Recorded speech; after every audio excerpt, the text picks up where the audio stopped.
So I'm just going to, basically, I know we have an hour or so together, and based on, I don't know if you know how these conversations go, they're just totally transparent. So I just show up. But based on some of the beautiful things that I've read on your website and the documentary I watched of yours called Times of Transition, or Time of Transition. And then I caught what made me contact you was I watched a lovely, I think your friend was just doing a sort of interview, pretty much just camera on you, which you've also called Time of Transition. And I thought, yeah, I just like that. I like the questions. I like some of the things you were saying. You know, a lot of what you were saying was resonating. So I thought, hey, let me just, let me call you up and let me invite you on the Simon Sofa, maybe spread a little bit more awareness. But more importantly, great for me just to drop in with you and see what arises. So I really appreciate you being here. I think really I'd like to just dive in with, what you do a lot of writing. You write about a lot of different things, and there's some great topics there. And we could talk for hours on each of those topics. But just maybe what's going on for you in your world right now, and that feels, relevant to even strike up a conversation about, or what's bubbling within you. Well, for me, in this very moment, in this time we're in right now, personally, what of getting more into my own process is really what I call the process of embodiment, to really tune more into the present moment and perceiving the world through my body in terms of getting guidance, by tapping more into that sensitivity and not get too much distracted by all the craziness in the world, because the energies are increasing. There's so much, everybody can feel it in themselves, in their lives, the intense energies we're under.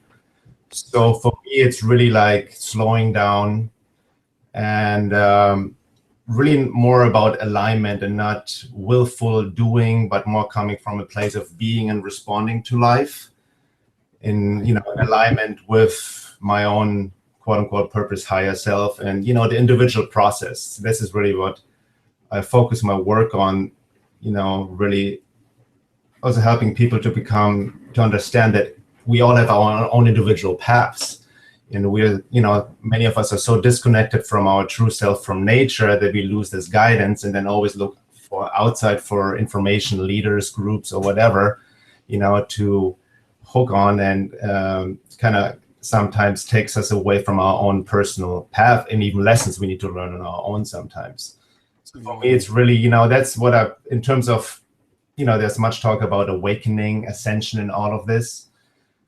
Talk, and for me this is just, I'm also about demystifying this process in terms of, you see it in mythology depicted as the hero's journey, or the search for the Holy Grail, or the Philosopher's Stone, and all of that. And for me, these are just metaphors to tune into our own inner sense of being, inner knowing, and really reuniting the inner male and female, regardless of gender.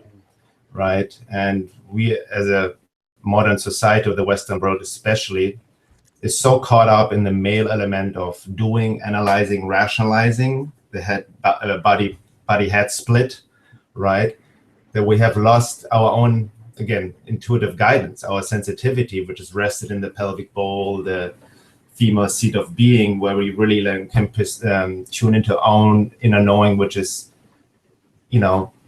just perfect for ourselves. And we cannot, there's certain knowledge and understanding of the world we cannot possibly grasp through the rational, logical mind, or just through studying and working or reading or whatever. This is a necessary stage in order to get some understanding, but ultimately it's about really diving into doing deeper, sincere, esoteric or self-work.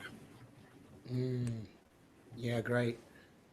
Because yeah, thank you for that, and that's, I know you touched a little bit on that on the interview that you had with your friend, and as you've moved through that, I know there's a lot of times, and when you speak, you often be sure to say that this is just my perspective and my view, and that's that's a way that we sort of almost have to communicate nowadays, based on the so many different opinions and ideas and everything that's happening out there in the world, right? It's like, you say the word God or awakening or enlightenment or, ascension, like you said, and it's just words, yeah. yeah, all these big words, exactly.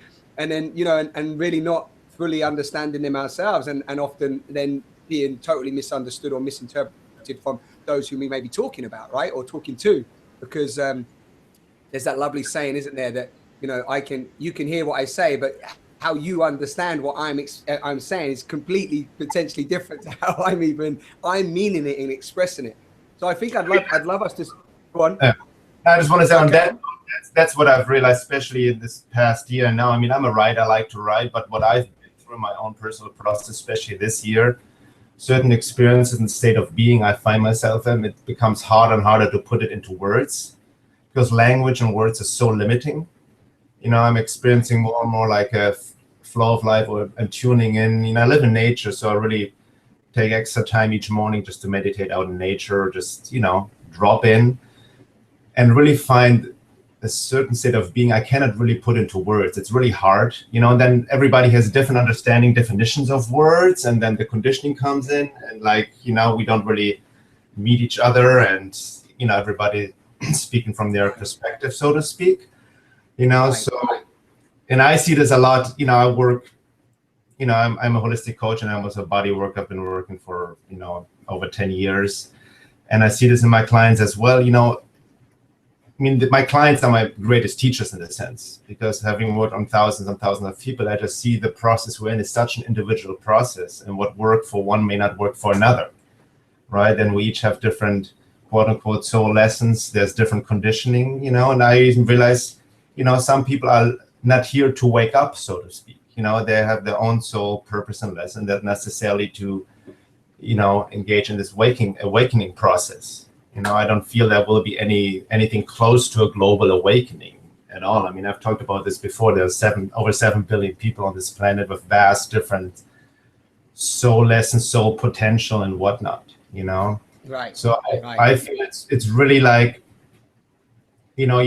I'm also getting less and less into quote unquote 3D issues or political issues, which I've been writing and talked about a lot. I mean, in the past days, I did a couple of posts about Obama and this whole gun thing again. And I was just going to say to you, I was just going to say to you, I just read one, and not the whole one on psychopaths, but I actually got engaged by one that you just wrote, because I was going to say that to you tonight, because it sparked something in me, which was really great. And please, if you had something else to say, come back to this if need be. But it was true, because I felt when you're talking about so many different things, and sometimes, and I think we none of us have been on the same path, but when I go back to some of the early stages of my so-called awakening, and I don't say awakened, but awakening, this moment where I started to look at it's a process. That's what it is. Right, exactly. It's a process.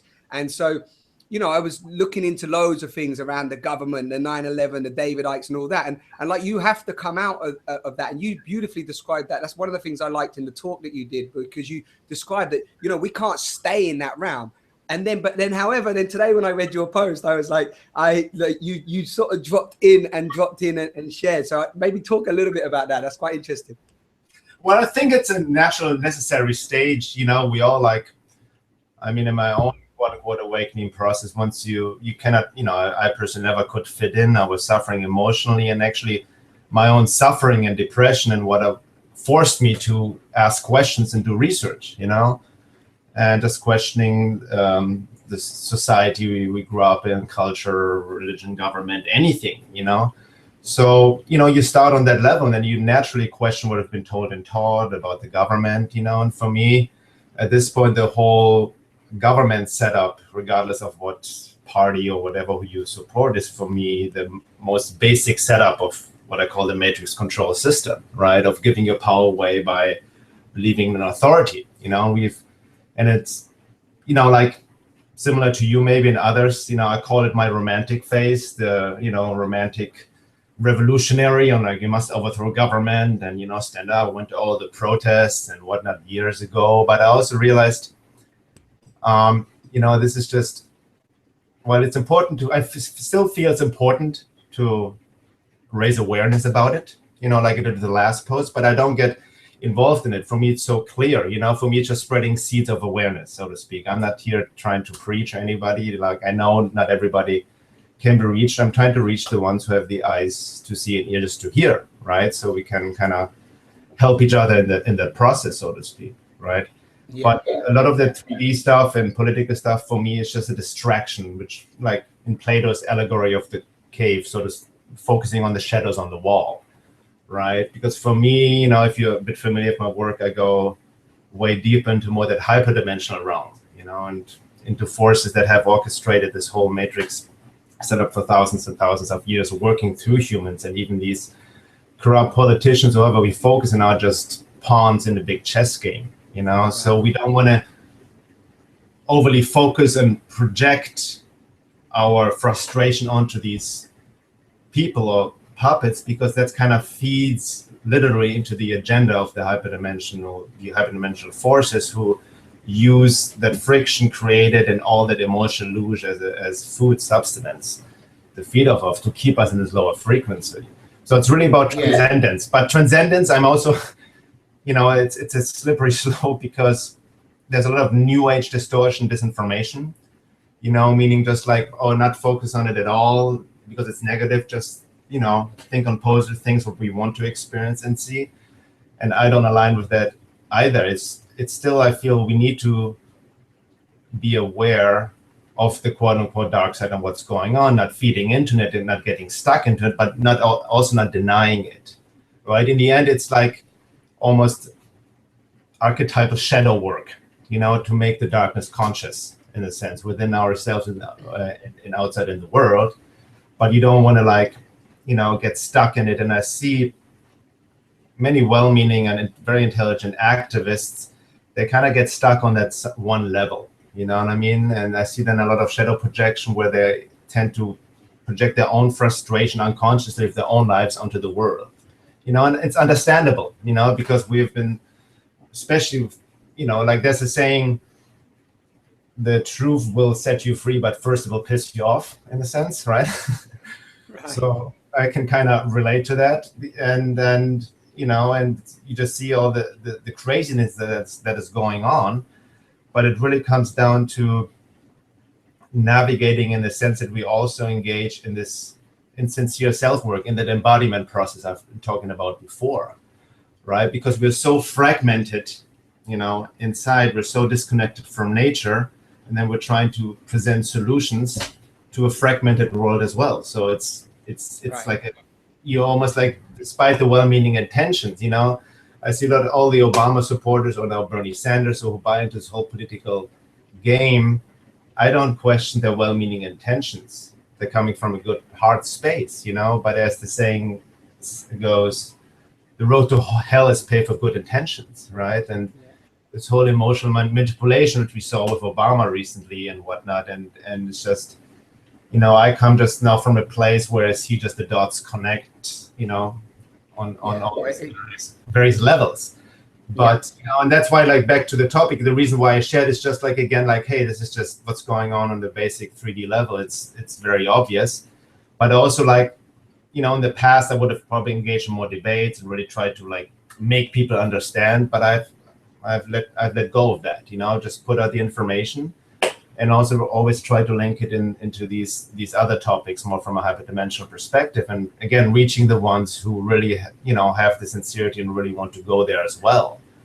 Yeah, you know, if you're happy to, it's like nice to, because it's something that I just don't engage in politics or newspapers, and you know, I haven't done for a long time. But I also like how you talk often about and I've, you know, look at this myself a lot, the whole so-called spiritual bypassing and avoidance and not going into the shadow and et cetera. So I really like more going into the shadow and then coming out the other side into, you know, a more softer, more connected, more, as you say, integrated and embodied space. I mean, that's definitely where I found myself in the last sort of 8-9 years now. It's been a 9-year journey, and I'm finding myself in that same place. Maybe why I was even drawn to some of the things that you were saying as well. You know, you attract where you are at the certain time.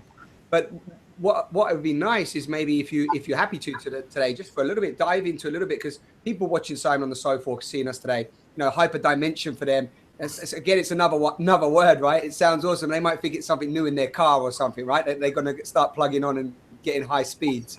But, you know, so, I mean, it's just like, you know, dive in that, because I think often, you know, like you described, everyone's at their own stage of evolution, and it's not about everybody awakening and everybody, you know, becoming so-called awake or enlightened or whatever term we want to use this evening.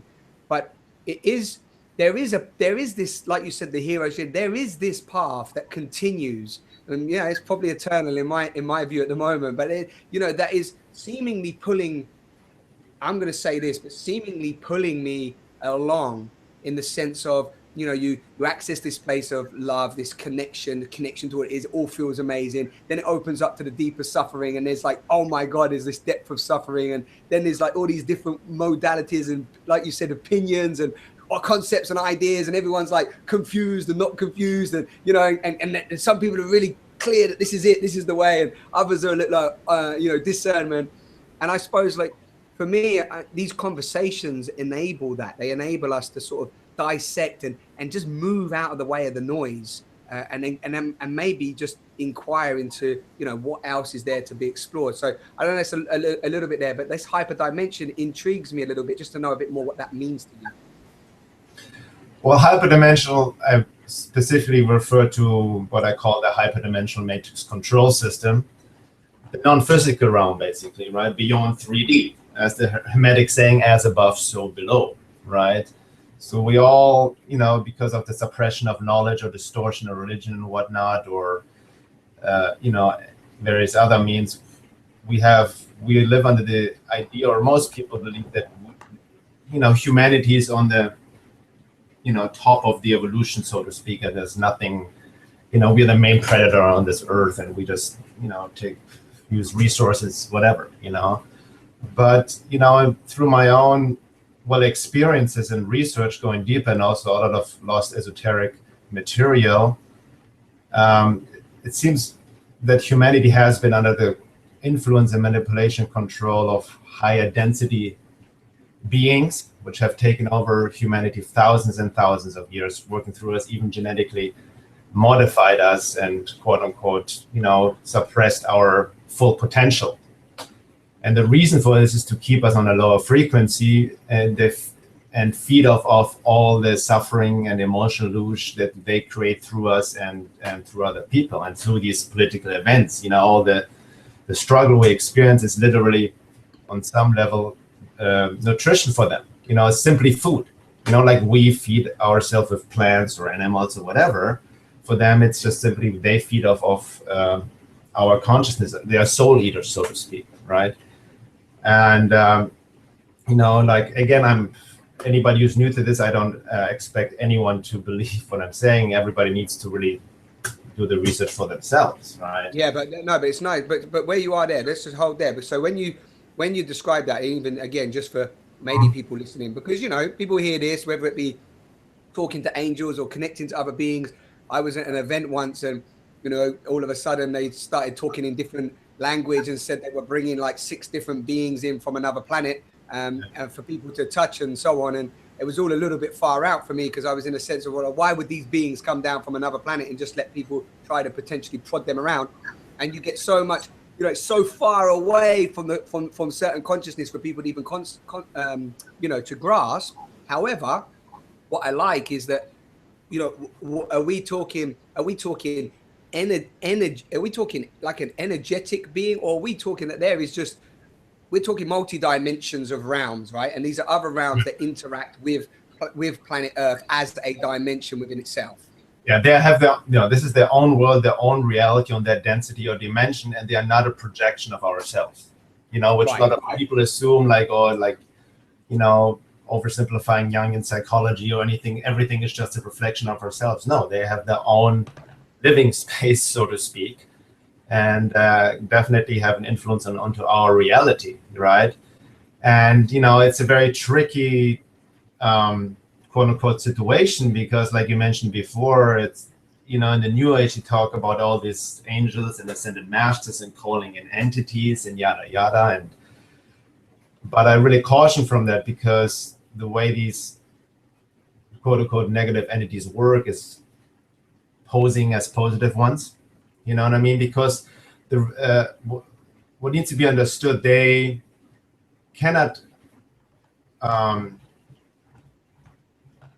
take us over in full force, because it's a matter of free will. They are masters in stalking and manipulation, and manipulating our free will, so that we, through our own manipulated free will, buy into the agenda and go along with it. Because in order for them the food to be of good nutrition, it needs to be free will intact. It cannot be forced, right? So how do they go about it? Through thousands and thousands of years of distortion and manipulation of religion, spiritual teachings, which ties into the whole New Age and all these distorted teachings. The whole idea of the need, on the 3D level, the need for government, which for me is a full-on archonic alien construct, and we have been living under these systems for so long that we don't even question the need for them at all. Hold that thought, and put your camera back on, because your camera went off. Really? Okay. Yeah, there you go. There you go. You're back. Yeah. So yeah, I enjoy this. So just continue, but I want to just backtrack. So when you're pointing to an entity, is this an energetic form that comes into the form of a human or into us, or through their realm they manipulate the choices that we get to make or have made through thousands of years, that has then led to the way that we actually function as a human being now? It's both. That makes sense. Yeah. I don't know. I mean, you can. You can't. Can you grasp this with the mind? Yeah, that was gonna be. Are you familiar with Carlos Castaneda's work, Don Juan? Familiar of him, but haven't digested all of his stuff. Later books. I mean, I don't want to get into. There's a lot of discussion if Don Juan was real or not. I'm not. For me, it's just a metaphor. But there's a lot of truth in what he's talking about, which also ties into Goethe's work and other esoteric teachings. But Don Juan talks about the predator mind, right? That literally it works through our own minds, becoming our own thoughts and behaviors and emotions, which we never really question because we think it's all us.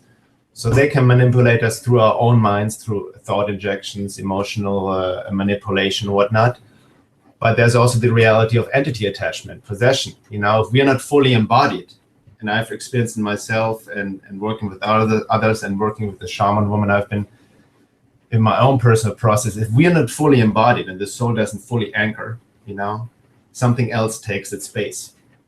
And what my teachers call that most humans are Trojan horses, kind of riddled with other forces or entities or beings, whatever. It's not about shape. It's just like non-physical space doesn't really, time and space doesn't really apply, in the way we think. We get stuck in a 3D way of thinking, right? Yeah, so, well, we're thinking like even now, my mind's ticking, and we're trying, and I'm sure people that would be viewing is like trying to break this down and look out into the visual world that we're seeing right now, and try to somehow grasp that there's like these entities are around us and they're coming into us, and and they're all here, and it can fry you. But what you're pointing to is that over years, this the way that we're functioning in our mind, because we haven't been realized within this full aspect of who we are, then we're actually, you could say, puppets of just haphazardness through years of conditioning, right? Could you say something like along the lines of like we're conditioned to act a certain way based on a lineage of actions that were probably not even nothing to do with what we chose? Right. Yeah, that's about a good way to put it. I mean, speaking of that, we always say, this is just human nature. It's human nature. We never question human nature, For me, where I'm at right now, I've been living now in nature out here in Topanga Canyon for almost 10 years. And the state I'm in and the frequency I experience, it's really hard for me just to go to the city. I just, it seems like even if I go now to the city or just engage in in civilization, so to speak, what I see is actually an alien civilization. This is not human nature. I literally see and sense how the Matrix has built this through us, and it's completely removed from who we truly are. And we mistake, this is just all us, this is human nature, when I literally see this is an alien product of something that has been really had a grip on humanity for thousands and thousands of years. And now, even now with the rise of technology, we begin getting more plugged in. You know, despite the positive things of technology, internet connecting to others, we're also getting more and more distracted from, you know, our own inner being and becoming more head-centric, you know, with the rise of ADHD, or like people cannot hold attention span, they're distracted with the little gadgets, you know, that all ties into this matrix control system of literally distracting us from our own soul potential, from our own which is, you know, we have externalized all this technology, but not tuned into our you know, embodied technology of living. As you were speaking, I get that same feeling. I've never termed it like this. From the exploration that I've gone into with the emotional wound and the pain, the way that I describe, again, we may not be pointing to the same thing, but the way that I've seen reality is from that space where I've looked at the emotional pain, the emotional wound, the shadow, and I often use the Plato's cave, but you know, looking at that aspect of 2,500 years ago, Plato and Socrates were having a conversation about this stuff, and it seems that nobody really cottoned on. I often go, was anybody even listening to those guys? They just keep posting little quotes and things that these guys said, but like nobody's really grasping what's being said under the message. And I just say that all I see everywhere is pain bodies. And when I say that, people are like, what do you mean? It's like, these are people I know and love. This is like, you go in the town. Yeah, people are having a nice experience. Maybe they're jumping around with laughter and having fun. But I sort of see this pain body program being played out in exact, maybe in a similar way that you're viewing reality. And it feels that I'm of it, but not of it, you know, and also aware of it's like I constantly just hear myself saying, this is truly insane. Like I'm in the wonder of the pure joy of like this phenomenal experience, this gift of life, this, you know, wow, look at this, look everywhere. It's amazing. And it's simultaneously, I'm in this, like, this whole thing is completely insane. It's like, that can't actually be happening, right? Did that just happen? And so on. So I don't know if that's sort of similar in, you know, in a sense of how you're viewing it. And then, you know, and obviously just describing it maybe slightly differently. No, I can relate. I mean, absolutely, with the pain body. I've, you know, through my own work and my own process. Now, when I go out and I see people work with individuals, it's so, I can see through the quote unquote mask, and I see so many people actually suffer without knowing they're suffering, if that makes sense. But have all armor, distractions and whatnot, and completely unconscious, believing that they're conscious, but they're, like Gurdjieff would say, you know, they are sleepwalking, dreaming to be awake, so to speak, and literally plugged, acting very mechanically through their own conditioning. And the wounds, like the pain body you addressed, you know, that ties into embodiment. This embodiment, as long as we have not really healed our wounds and our trauma, then there's all these entry points, because these entities or beings always target what I've spoken out about before, our weak spots and wounds, to heighten them, to feed off all of that. You know what I mean? To produce more triggers, to keep us locked in this 3D way of thinking and doing, and completely removed from our own inner guidance and to nature, essentially. You know? Yeah, beautiful. And thank you for going on that little dance with me, because it's also nice just to play around with that, because often what happens is, I woke up this morning and I even wrote this on one of your posts today. I was like, you know what? Like, I often feel like, wow, I'm still distracted, right? And, you know, I feel pulled in, you know, like whether it be Facebook or it be where I want to maybe go and speak to, or, you know, what little thread of my own unconsciousness, my own deep conditioning, my own wound is pulling me out of being and out of that awareness. And you know, I woke up and I spoke into the phone this morning and just an audio to myself, like, what do I want at this moment, and what's the truth behind that, what's driving that want or desire, and where's that really leading, and what's actually the potent contribution that I want to bring. And you're the first conversation for 2016, which is which is good, because the conversations I want are the ones that dissect all of this noise. Like I do coaching, I do workshops, I do retreats, and I'm with people, and by no means anybody listening to this do I feel I'm any way above or elevated than necessarily where anybody else is on their evolution. But what I notice is how deep the addiction to the wound is for people, and I never knew how deep it was until I started working with people to go, wow, the addiction is so deep that you know it can take 10, 20, I don't know, it can take a lifetime to even potentially scratch that, come out of that. I don't know what comes up for you from there, Bernhard. I see that a lot in my process of working with other people. Addiction, we mostly think of like substances or drugs or sex, internet, whatever, technology. But like you said, a lot of people are addicted to their suffering, Right. And it's all obviously unconsciously, because consciously, they want to get better. But on an unconscious level, they just repeat. It's the same story, and they're like lock themselves into this, tunnel vision, so to speak, on an unconscious level. And that again ties how these entities manipulate us and feed off of us, But, going back to what you said before, going to the city and seeing the or in the world in general, seeing the insanity of it all, it's like pathology has become normalized. That's really what's happening. What we see in the media, what we see in people just buy into it. And it ties into one of my favorite quotes by Krishnamurti, who said, it's no measure of health to be well adjusted to a profoundly sick society. Exactly. Right? But this is what most of people are trying to do, and then they live, because disconnected from their own inner guidance in spirit, higher self, whatever their own full potential, they compare themselves, right, to others, what the standard of success is supposed to be, or what you very well addressed as well, which I've been working, I can see it in myself and working with others. People don't question their quote unquote desires, where it's actually coming from. It ties into the whole distortion of you create your own reality, law of attraction, and like how you can fulfill your desires and just manifest whatever you want. But in this a simplified equation, what never comes into the equation is like the questioning of where do these desires really come from?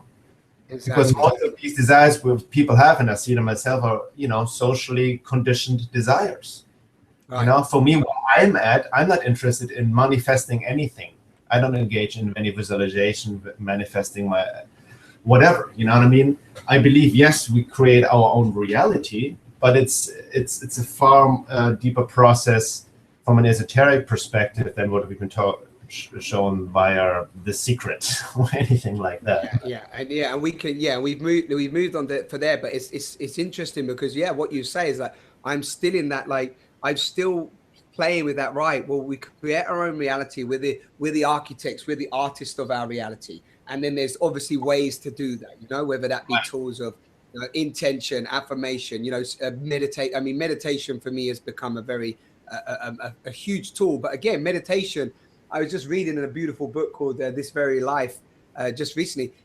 Meditation isn't something you tell everybody you're doing, and it's like, I do meditation now. And it's like, what even is a meditation? It's like everyone's like, meditation's become fashionable. Like, I'm just gonna, I'm gonna go and meditate. Yeah, meditate. And like, what are you meditating? What does meditation even mean? Where is it taking you? What do you? So it's like the commercial world, the material world, this sense of, you call it the matrix control system. It just shows up and seems to cover itself. Like this, like this in everything, right? It's like it's just like covering, and you think. You know what I mean? And you think you even think you got some clarity and a thing, and actually it's probably just another damn mask. Well, exactly. I mean, a lot of meditation practice techniques are being used as what you talked about before, spiritual bypassing, actually to dissociate, rather than be fully present. And also meditation is actually a way of life, a state of being. It's not like something you do in the morning for 5 minutes and that's it. Right. I mean, even just from basic techniques, I see I fell in this trap as well in terms of meditating, that I used it to disassociate from what is really going on, to just observe my thoughts or my emotions and not identify, not go into it. But that put me in the more of a fragmented state of this body-head split. So, when I meditate, whatever arises, especially I tune into mind emotionally, no matter how painful or disturbing, I get into it. That's the true meaning of love. Love what arises, you know what I mean? And then let it transform. Sometimes I cry, anger comes up, I need to express it different ways, but I really I don't escape it, by just like trying to just observe it, Yeah, you're saying you're embracing everything that is coming into your sphere. Exactly, from my own inner being, and then also where I'm at scanning myself and tuning if there's any, like on a metaphysical level, any holes or entries in my aura where I'm still maybe subjected to hyperdimensional interference or entity attachments, which, is a whole other topic of, is to... Wait there, slow down, hold quiet, right there. You can't just drop in like, a few little things and then pop up again. It's like, I need to stay on the basic level before we go there. I mean, it's really like, because I want to also tie this into this topic we just talked before about reality creation. What I realized more in my own life, and especially this year, literally by doing less, I've received more. By less, by less willful doing, and like I said before, I'm responding to life and really not like a couch potato, just being lazy and just waiting for life to happen to you. I'm not. That's a fallacy, actually, and not the opposite, right? But by tuning really into your being, into the present moment, into the connection of your higher self, whatever you may be, like your own soul process of your own quote unquote destiny or purpose. As long as you're aligned with that, everything will fall into place exactly what is needed for your individual purpose. And that may also include lessons you need to learn for, that might entail struggle or pain or whatever, but it's all for the purpose of soul evolution, But what I'd have noticed, like, I don't have long range goals anymore. I don't make, like, oh, I want to do this and that. I realize more and more I'm here.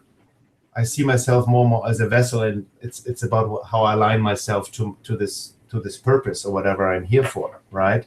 And the more I'm coming from the state of being in this present moment and really like tune into that, then the universe really responds. I'm listening to the world through my body, which gives me guidance all the time. It's always been there, right? I don't need any external authority to save me or take care of me or tell me what to do. It's all right here, right? And then things just manifest in perfect alignment without me needing to thinking good thoughts or repeating mantras, visualizations, all of that. So, it's like, yeah. But through your process, what you're talking about, if I'm hearing you right, is that from that state of being a co-creator of reality, you're saying, or a creator of your reality, you're making those more conscious choices. I'm going to use that word, more conscious choices as to where you want to position yourself. What you're saying is you're even letting it go. You're getting to the point where you're even letting go of maybe some of the tools or techniques that also brought you a certain way, and now you're at a stage where you can go, okay, look, I can now let them go as well. Because I'm thinking of people watching this talk as well, where they're just like, they might have come to this conversation and they've just first ever, heard of, I don't know, I don't even want to name names, but heard of, a quote from someone talking about the Matrix, and then, they're here. So do you feel that we can even bypass all of that noise as well, and there's a direct connection now to more of who we really are, or do we still have to go through those stepping stones? There's no shortcut. I think certain techniques and modalities work for other people on various levels of consciousness or frequency of being, and there's, like you said as well, myself, I don't see myself as better or worse than anybody else. I just see, like I said, it's a highly individual process, So I'm just explaining where I'm at, you know what I mean? And I realize it's this more embodied frequency, which, like I said before, a lot of it is for me really hard to put into words or even write about it, But I see on the other level, I see more and more people, especially this year, waking up to these deeper levels of reality, especially to this hyperdimensional topic I've been written about and talked about for over a decade. And now all of a sudden people start to take it more serious. They even experience it in their own lives and ask these questions, you know. So yeah, do you believe just with that, Bernhard, before you go on from there, I like that. Just hold in there just for a second. Is that it's like a lag time, because if you think if we go back to like the Matrix movie and we go back a bit further, and even if you go back, you're pointing out some things that have happened, you know, 2,000, tens of thousands of years moving forward. But is it just that there's a state of lag time where almost consciousness has moved into this, you know, the sense that we can open up to this aspect of ourselves has been coming, but sometimes I've heard people talk that until enough people almost open to that, right, it almost sometimes can't come through. So I'd love you to, before you answer that question or move into there, if you even want to, I also want you to just bring in, because I know I'm mindful of our time, but I want you to bring in maybe some of the little experiences that you've had that connected you to that, if you're happy to share. Like you said, you have a teacher and a shaman that you've worked with and so on. I'd love you to dive a little bit into, like, maybe is that through ayahuasca, or is that through some of the medicinal journeys, or is this been through just person, you know, if you're happy to share around that stuff. You mean a process in particular, or how I came? Yeah, just like if you've yeah, just if there's any, not like somebody should go and do this and this is going to work for everybody, but just that actually maybe gave you a softening and an opening, you know, if you're happy to share any of those. Maybe I know you do body work, but did you have body work and then that did some well, definitely body work, receiving body work has been huge in my own healing process, you know, that helped me to get out of my body. I need to get body work all the time. That's, you know, my journey is very similar to the archetypal journey of the wounded healer, so to speak. You know, Chiron, the wounded healer who heals himself and then can help others, so to speak. So, you know, that's what I like. I'm still in my own process, you know what I mean? There's still, like, I've never claimed to be awakened or enlightened or whatever, you know? So whatever I see, and like I said before, working on my clients and people I work with, I learn from them as well, and then I can apply certain techniques. But for me personally, yes, I've worked with medicine plants, psychedelics, explored them quite in depth, you know? But I wrote an article about that last 2 years or last year, but showing also the darker side, because there's you know, the issue of the whole ayahuasca tourism, or just taking psychedelics and blast open your consciousness forcefully in light of that dimensional topic, and even bringing stuff back which is not good for you. But you know, for me personally, my process and healing and insights really, you know, I cannot contribute it to psychedelics. Maybe it has kind of verified certain things, you know, had some insights and some healing moments, but the majority of work is being done really in a sober state, you know, of just really twofold, also gaining knowledge, you know, reading, studying a lot about, you know, how to do self-work. You know, people always talk about, oh, we need, yes, self-work is necessary, we need to do the self-work, but how do you actually do it? You know, we can easily dilute it. And like for me in my studies in you know, I dabbled in the New Age for a while, so, but saw a lot of distortions there until I dove deeper into the ancient esoteric teachings, most of it which has been suppressed and or distorted, as I said before. And, you know, working with, like, the, you know, for me, like I said this in my other talk as well, in terms of an individual process, if you're really sincere and ask, and that's the true meaning of asking, you should be giving, ask and show your sincere effort to really wanting to wake up and find truth in your own embodiment process. Through your efforts, you show that you're, you know, truly asking sincerely. The universe will, you know, again, ties into manifesting reality. Universe will bring to you what is perfect for your path, right? The right book, teacher, or whatever is aligned with you. You know, that's why, for example, a lot of people ask me what I can recommend for them to read or this. I'm like, I can't. Because when I see all the stuff that I've come across in my studies and all the whatever I've read or came across, or people that crossed my path, was perfect for where I was at.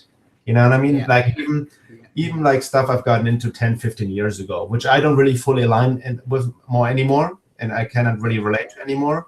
Back then, it served its purpose. You know, so that everybody else. Yeah, but that's, you know what, that's a very good point, because when we're on this path as well, and I found myself doing this a lot, is you get something and you feel it and it's great. Like even, you know, your documentary or whatever. And I used to be very much, I still do it with books. You know, there's a few key books that I say, hey, you should read this, you should read this. But people read it, and then sometimes the response, because you know, the expectation creeps in, and the response is that they haven't got what you've got. But I read it and I've been like, wow, that's just cracked me open and showed me a whole nother, you know, a whole nother way of viewing reality. And then you give it to someone else and they're like, yeah, I didn't really get much from that. And you're like, what?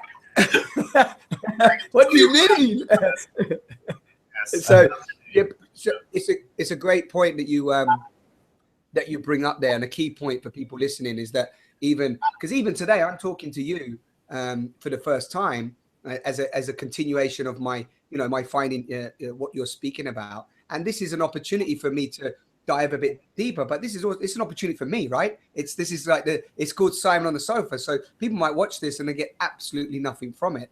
And that's okay. And some people might go, oh, wow, there's a seed there and I can run off with that. And I always say to people, truth arises uninvited. So when we come into that space to just allow what's there, then, you know, I think it's, again, Krishnamurti said this, is that if we get out of the way of thinking we know anything, get out of the way of labeling and saying this is how it is and that's how it is, then there's the potential to allow something that's, you know, you never even could have imagined to come through, you know, without that sort of like blocked thinking of like, this is how you do enlightenment, this is how you manifest, this is how you meditate, you got to do psychedelics, you have to do ayahuasca, etc. So well, which ties back into, again, the whole process of embodiment, which tunes you into what is really best for yourself, you know, and uniting. You know, I'm also with the intellect. I'm not demonizing the mind or intellect, which like is the opposite end. Like people just go by what you feel like, don't think thoughts are bad, whatever. It's the same fallacy as some people claim to dissolve or destroy the ego. You know, even some Eastern religions or spiritual practices, you know, claim that, which is nonsense. If we wouldn't have ego, we wouldn't be talking. We need to refine the ego and make it like the little will of the ego as a servant to the higher will, so to speak, of divine will, or whatever your higher self, whatever you may want to call it, right? But in terms of refining the ego, it's a deconditioning, deprogramming process, which, you know, will inevitably lead to disillusionment and struggle. And, you know, at some point, it's not going to be an easy ride, the awakening process. It's a destructive process because it eradicates anything we ever believed or thought to be true. So that's the threshold I see a lot of people can't fully go because they're too attached. Yeah, carry on. It's a threshold not many people can go because of that immense conditioning. Then cognitive dissonance come in, their attachment to whatever they have going on in their lives, you know, with the image, or social status or whatever, career, money, right? That all comes into play. Right. Yeah, and that's a powerful point, actually. And I think that's a nice, if you got 1 second, because Bernhard has created a short video, which is a little version called Know Thyself. And there's something that you put a quote on there, which I'm just going to read out, if that's okay, Bernhard, because I think it links in well to what you just described. And it just says, well, two actually that I really loved. And one is, awakening is only possible for those who seek it and want it. For those who are ready to struggle with themselves and work on themselves for a very long time and very persistently in order to attain it. By somebody you've quoted a few times, G. Gurdjieff. I don't know if I'm saying that right. Probably not. And then you put this one as well, which I love. And maybe, I know, you know, we can maybe we'll probably bring it round on this. We could talk on these two quotes for a couple of days. But what's next is the manipulation of spiritual values and tendencies. It's no accident that in the last few years we have seen a new religious thought, the religion of acquiescence and passivity, trusting in the process. Whatever happens is what needs to happen. Everyone is right where they need to be. You don't resist, you acquiesce. To resist is to be negative, is to be fearful, is to be unconscious.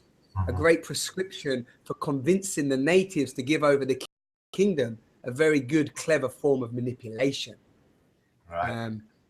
So they're just like two key quotes that arose, and And again, I know we've even touched, for people viewing, we've touched on just stuff, and people might be listening going, yeah, but we didn't dive deeper into like this area, that area. But this is like a whole, you know, this whole process of unfolding and awakening. This is like, it's huge, isn't it? You could just spend months, years just on that. I mean, it's not, I mean, it's obviously we can just give a little overview in that hour, but even though my writings and blogs, they tend to be long, right? And even like, especially in this day and age, some people still complain on some level that some of my writings are too long or whatever. They could be books. But in the end, even those writings on my blog are just summaries, you know, of my own, you know, I always tie in research with my own experience. You know, it's not just intellectual, like scholarly research and just presenting what I found. It's really, you know, I share my own process, you know, and you know, in a sometimes very vulnerable or very, you know, issues I've been dealing with or how I've been affected by other entities and whatnot. Because, you know, in the awakening process, when you truly wake up, the matrix control system, you know, you get more attention and they try to put you back down in the place where you were at, right? So, but, you know, it's a vast topic, and I'm like, you know, for anybody who is sincere, wants to know more about it, we just, you know, I made a couple of videos with my friend and all my blogs, and there are many, many resources and other hints and links people can just follow by what they're drawn to, and, you know, and that, but, you know, there are no steps can be skipped in that sense, right? We all have our own personal lessons. Nobody gets to move on until certain lessons are learned, so to speak, you know? And even like you see it in any of the ancient esoteric teachings, that, you know, the truth will not be revealed to the ones who are simply curious, you know, or don't show any effort. So that's really what it comes down to, especially this day and age. I mean, truth is not going to be revealed on a silver platter or as a bumper sticker or a status update on Twitter, you know, in 145 whatever words. I don't even know. Yeah, however many words you can have. No, totally. Yeah, wonderful. Just breathing all of that in, that little dance. I know you like to dance as well. I caught some cool pictures of you doing some funky moves. I mean, it's all, for me personally, that's me, like, because, you know, I know I can get very much into intellectual space, research, you know, spending time on the computer reading, but I know it's so necessary for my own process to tune in and fall back. And especially despite my, you know, strong intellect, I have a very emotional sensitivity, a deeper emotional self. And that's, you know, I don't know the story, maybe, you know, like the reason why I came from Germany to the US is to study drums and percussion in my early 20s, because drums always, you know, tuned me into something I could not tune in any other way. You know, I could express emotions in, you know, in a nonverbal way I couldn't express in any other way. And so it's, for me, like, drumming is a spiritual practice, you know, in the sense of just clearing, even shadow work. Same with dance, it helps me just to express and shed and get into my body, or any other body-mind practices, be Qigong, yoga, and not really, like, for example, with Qigong and yoga, I don't get hung up on any of the dogma or, you know, different modalities. I'm all about demystifying these teachings as well. You know, I don't even, like, I've been practicing yoga for, I don't know, 15 years now, it's Qigong for 10 years. I still don't know the poses, you know, like the Sanskrit name of the poses. I just more tune into my body, and this is what it needs, and go with the flow and just, like, drop in, right? I don't want to get hung up on any of the dogma, which I see a lot in the so-called yoga movement or community as well, you know. So again, all these are just tools and modalities, and you know what I said before, I don't use anything as a foundation. I don't base anything on, like, this is the teaching I follow, or the guru, or whatever. You know, I just, like, I grab from everything, and ultimately really finding what works truly for me, you know. Yeah. And on that path, shared with others, and, you know, we'll share more as I go along in the process of discovery.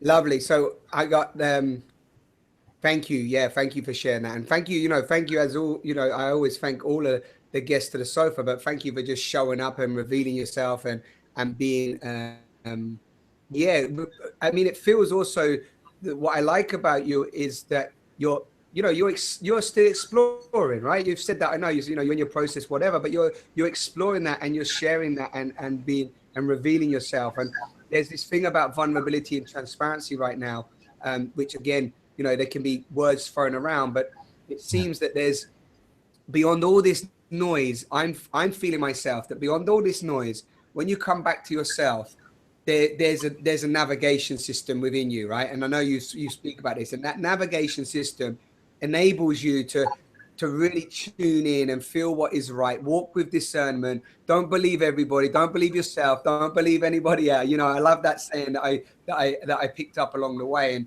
and then from there, just like, you know, try to connect into what's real and keep asking those questions. You know, keep asking those questions. You know, what's driving me today? Who is it that's actually, Right. you know, leading this ship? You know. Good question. Good question to ask. Yeah. You know, and for me, like, I don't make decisions out of my head anymore. It's not like pro con thinking about that. You know, like, even in the past, my major decisions in my life, and even now more so, it's really coming from the gut, from the nonverbal response of this, like, really that intuition, which is also not just a feeling, but a deeper knowing, you know?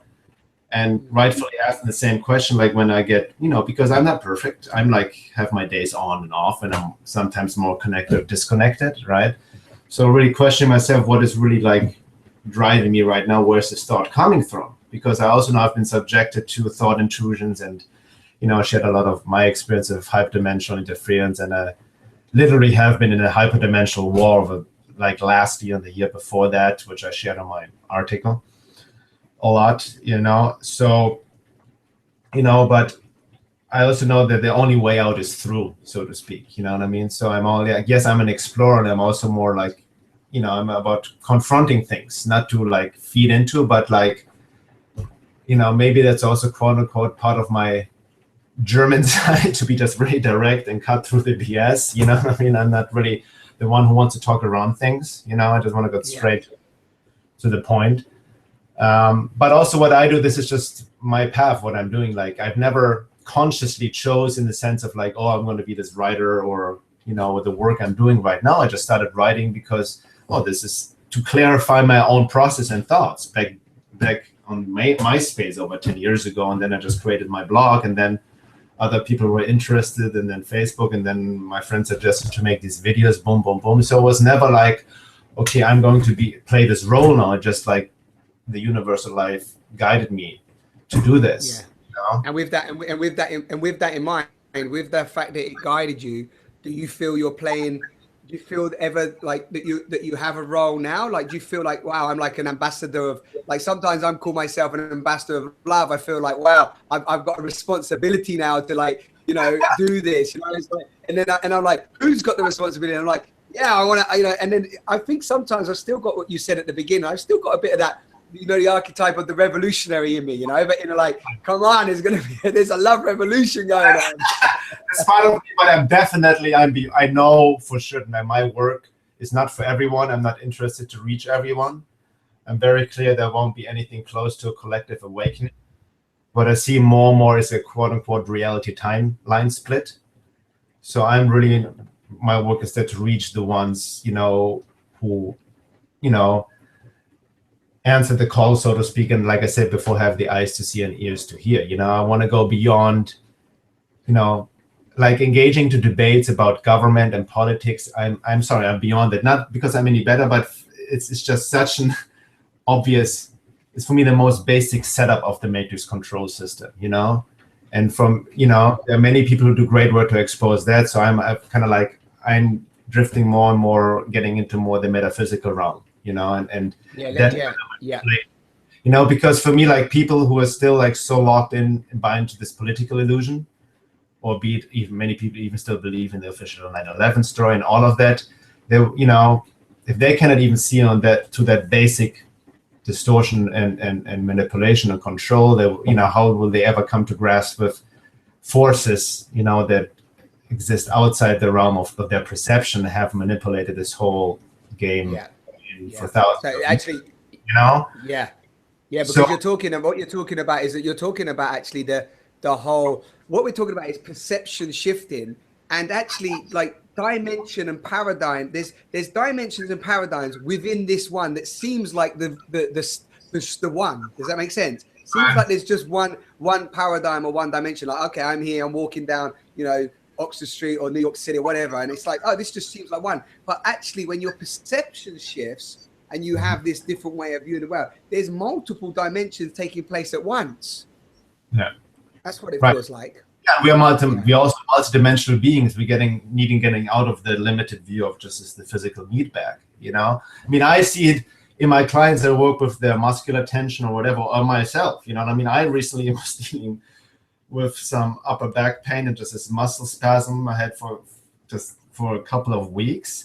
You know, but I also know, like, this is not just posture, or, you know, I've worked with many other people. It's just, okay, my own stuff, taking on stuff from other people, or, you know, like anything that is certain emotions suppressed or psychological stuff that's going on, which manifests in the body. So, you know, on that basic level already, you know, that everything, like, we are so focused on the symptoms, even in this world. That's what I'm saying. People are focused on the political thing about guns, whatever, or even like well-meaning environmentalists, you know, to see the whole, like, climate change, which is a whole other topic I don't want to get into because people get triggered by my views about that. We do that next time. Or GMOs and all the kind of stuff. It's just, it's great to spread awareness about this, but it's just still a symptom of something that's working on the higher realms, which is just working through, you know, the manifested on the physical. Right. Yeah, so, but actually, when you know what, there's one thing to maybe say there though. There's one thing to say. Sorry to just jump in there because it's pretty much back to the post that you spoke about at the beginning. Because I didn't get to read the one on psychopaths, but I'm definitely going to, and I'd love to talk with you on a conversation just on the psychopath. If you'll be happy for that sometime. I would absolutely great, because I think that's a big topic, because that's an important topic, because a lot of people, especially in the quote-unquote new age community or spiritual community, you know, or everybody, a lot of people in this world believe that we are all the same, right? And we all one, right? Yes, we all one from a much higher perspective, but on this third density, there are vast different levels of consciousness. And some people, you know, simply do not have the soul potential, even the questioning of the soul, which ties into another topic called organic portals, of certain percentage of humanity not even having an individual soul, right? Which are being used as portals for these hyperdimensional beings, and that all, like, you can do your own research verified by various esoteric teachings, which have been distorted, and, you know, because suppression of knowledge is the name of the game. So we project, a lot of us project our own soul potential, of who we think we are, onto others. You know, we project it into them, not seeing truly that, hey, there may be some people out there who have zero capacity for any empathy, remorse, guilt, or love, or compassion at all. And it's not a default based on childhood wounding or trauma, but a genetic issue, you know, genetic psychopathy. They're literally born this way. And they rise to positions of higher power because they develop over their lifetime a brilliant mask of sanity, meaning they know since birth that they are different, but they're so ruthless they can read other people so well, and then learn to fake and mimic emotions or gestures and words, because that helps them to get ahead in this world. So they adapt and have this brilliant mask of sanity. And then also in terms of psychopaths, most people have the Hollywood version idea of this crazy serial killer, right? But people are really don't realize, not educated enough, that psychopaths can be the most successful politicians, presidents, CEOs, business people, and the most eloquent, you know, you have it all together and just play the game and shed tears and whatnot, but the internal landscape is completely different. Yeah. So, I mean, that's a topic on its own, right? No, but it's a lovely topic, and I really love it. And I, you know, like I said, maybe I'm away till April, but maybe mid-year we could drop in and maybe do a whole discussion on that area, if you'd be up for that. Absolutely. To do that. Yeah, because for me, these conversations are exactly what we did tonight. Is just to dive into to dissect and decipher. And I know people watching, some of it's you know, so far to grasp. But for me, it opens, it gives me the potential to actually expand, you know, what is actually here and what's going on, because we all know that it is not just go to work, you know, come home, get a job, have a few holidays, and then buy some clothes and die. You know, it can't be that. It just can't be. That's the reason why I dropped out of, at the age of 21, I dropped out of the University of Munich studying business. Exactly that thought. I'm like, this can't be it. This is ridiculous. Yeah, totally amazing. Thank you. Okay, so I wanted to, we didn't get there, but the time's good, but I also, you know, maybe love to dive in with you at some point around death and have a discussion on death, because I think that what you spoke about a lot tonight is that deep ability to die to everything that's really that we've you know, we've believed and we've held on to. So we could maybe tie in psychopathic around with death. That would be a great topic. Absolutely, yeah, would be great. Nice. Yeah, it'd be awesome. So thank you so much. If there's anything you'd like to say in closing, feel free. But other than that, you know, thank you for just showing up today and having this conversation with me. And by the way, the camera's been awesome, and you have amazing eyes. I mean, at one point, you know, I can actually see your eyes. Sometimes people come on the camera and I don't get to actually always see eye to eye, but your eyes look amazing on the screen. So thank you for giving me an opportunity to go into your world and get to know you. By the way, I like that face-to-face, because I've done interviews before and it's just audio. You know what I mean? Nice to have that interaction. I enjoy that. Yeah. I can just, for the listeners, for anybody who wants to know more about my work or go learn more about these topics, go to my website, veilofreality.com.